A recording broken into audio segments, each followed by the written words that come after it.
Beneath the warm, golden sun, the green hills rolled gently into the distance, as if softly whispering the stories of ancient China. A lone farmer's cottage sits quietly, timeless and calm, surrounded by the wide, peaceful countryside. On the edge of a vast and ancient kingdom, there lived an old farmer. He was known not for his wealth, but for his profound sense of peace. And his story begins with what everyone called a tragedy. The golden sunlight spreads across the land, painting an idyllic scene filled with calm and timeless serenity. The landscape seems alive with ancient calm, every blade of grass and weathered stone quietly sharing the secrets of generations gone by. This is a land where time seems to stand still, where the rhythm of life echoes the ancient harmonies of nature. Beneath the endless sky, the elderly farmer Chen moves through his fields with patient care and with a gentle touch. His son, Li, assists, his youthful energy a vibrant contrast to the serene landscape. One morning, a magnificent wild stallion, a creature of pure wind and spirit, leapt over the farmer's fence and into his paddock. The farmer's son was ecstatic. The neighbors celebrated. The magnificent stallion grazes calmly in the paddock, its shiny coat glowing in the sunlight, a peaceful sight of wild beauty. Li watches in awe, eyes wide and mouth slightly open, amazed by the stallion's sudden presence.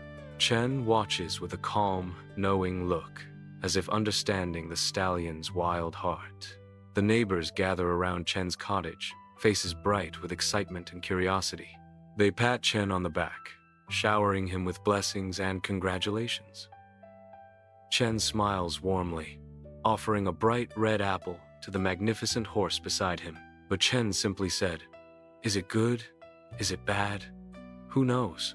Days later, in the vast farmer's paddock, Li tried to tame the stallion. Suddenly, the stallion jumps up, tossing its head and kicking, full of wild energy. Li is thrown from the stallion, hitting the ground hard and breaking his leg. Li cries out in pain, clutching his leg as agony washes over him. The stallion stands over Li, watching him closely. Chen runs towards Li. Outside the modest cottage, neighbors gather, their faces reflecting concern over Li's accident. Their hushed voices express sympathy for Chen, who remains composed amidst the distress. Chen kneels beside Li, his movements careful as he tends to the injured leg. Chen carefully wraps the bandage, his hands steady and calm, fully focused on tending his son's wound. Chen looks into the distance and questions, "Is it good? Is it bad? Who knows?" The following week, the emperor's army marched through the province. A great war had broken out, and every able-bodied young man was conscripted and sent to almost certain death. Imperial officials, armored in darkness, stalked the edges of the procession, their eyes like vultures seeking prey among the villagers. With brutal efficiency, they snatch young men, tearing them from the desperate grasps of weeping mothers and heartbroken lovers. The village air, once filled with the promise of life, now suffocates under a pall of fear and inconsolable sorrow. An imperial official arrives at the farmer's cottage, making the place feel tense. The imperial official looks at Li's broken leg, frowning, his displeasure clear. Without a word, he moves on, leaving Li behind, his silent judgment hanging over them. Chen watches the official leave, his face calm and unreadable, hiding what he really feels. Bathed in the sun's glow, the farmer's cottage stands in rustic charm. Neighbors approach Chen's house, their faces now etched with sorrowful tears. Amidst their grief, the neighbors utter words that cut deep. "You were right, old man. Your son's accident was a blessing. You are so lucky."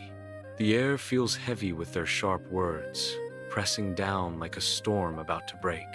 Chen stands at his doorway, watching the soldiers leave, a lone figure beneath the wide sky. He looks up at the sky, hoping to find a little peace in its wide, open space. Coming back to the moment, his eyes settle on Li, a calm and comforting presence after the storm. A deep, Contemplative peace settles upon Chen's face, reflecting acceptance and quiet understanding. Chen stands, his eyes searching the sky with a blend of worry and resignation. He looks towards the cottage, feeling quietly reassured, knowing his son is safe in the calm of the countryside.